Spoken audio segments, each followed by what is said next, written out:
Baik, selamat pagi Bu. Selamat pagi. Ya, untuk hari ini saya minta waktu sebentar wawancara ini terkait kegiatan atau pelaksanaan PPG saya yang telah dilaksanakan, dan kegiatan wawancara ini di sini saya akan memohon meminta wawancara sama Ibu untuk permasalahan-permasalahan yang terjadi dalam jenis permasalahan di LK yang saya kerjakan.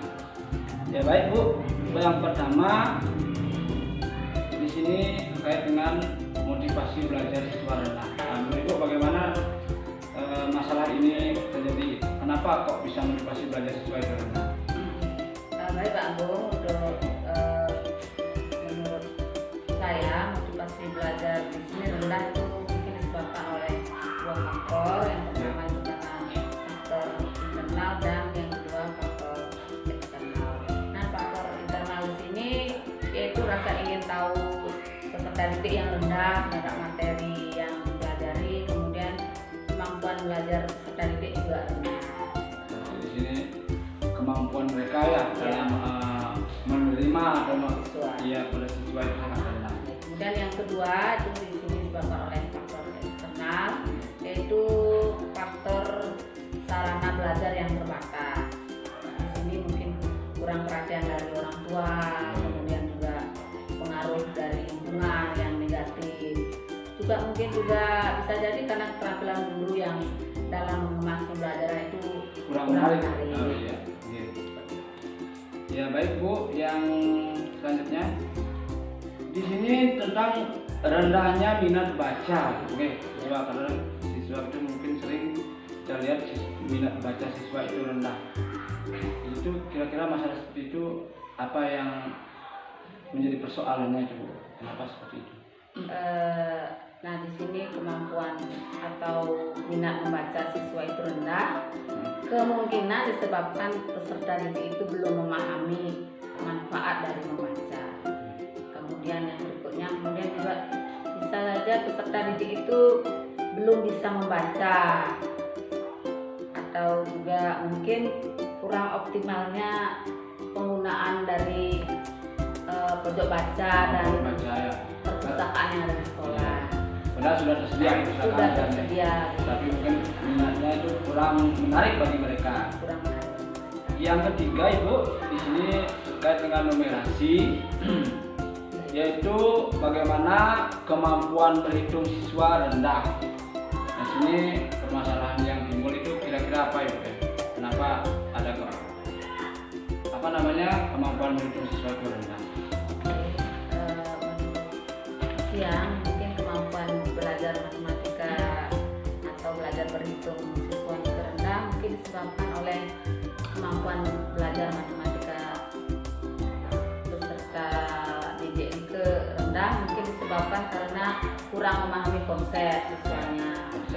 Ya, kemudian kurangnya penerapan metode dan media belajar yang mempermudah peserta didik di dalam memahami pelajaran matematika. Berarti media itu penting Bu ya? Sangat penting media. Untuk biar anak-anak itu memahami sebenarnya. Iya. Kemudian pertanyaan yang selanjutnya Bu, nah di sini ada keterlambatan siswa dalam mengikuti pembelajaran atau yang biasa disebut dengan slow learner. Nah ini bagaimana menurut Ibu dengan adanya siswa yang mengalami keterlambatan ini atau slow learner ini? Keterlambatan belajar atau slow learner ini mungkin disebabkan karena kemampuan peserta didik yang rendah. Ya. Lalu peserta didik ini mengalami keterlambatan dalam belajar sehingga kurang diterima oleh teman-temannya. Jadi dia seperti dibullying gitu oleh teman-teman. Oh ya, berarti dia memang lemah dalam dalam penerimaan pembelajaran gitu mungkin Bu ya. Ya, yang terakhir Bu, ada 2 poin yang saya tanyakan. Ini terjadinya tentang miskonsepsi ya, yang dimana miskonsepsi ini biasanya terjadi dalam proses pembelajaran. Itu menurut Ibu bagaimana Bu? Dan kaitannya dengan miskonsepsi ini? Terjadinya miskonsepsi dalam proses pembelajaran itu disebabkan disebabkan yang pertama karena guru itu belum mampu menyampaikan materi dengan baik. Kemudian yang berikutnya, siswa itu terlalu ditekan untuk selalu menghafalkan materi yang diberikan oleh guru. Itu biasanya ya untuk apa terjadi miskonsepsinya.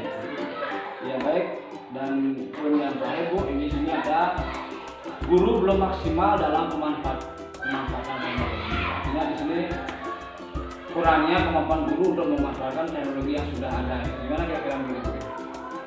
Yang mungkin itu yang pertama karena guru belum termotivasi untuk menggunakan alat-alat TK. Terus yang kedua, kemudian belum adanya tuntutan yang tegas untuk menggunakan TK itu. Ya, berarti dari dinas itu belum mengharuskan ya, mengharuskan guru.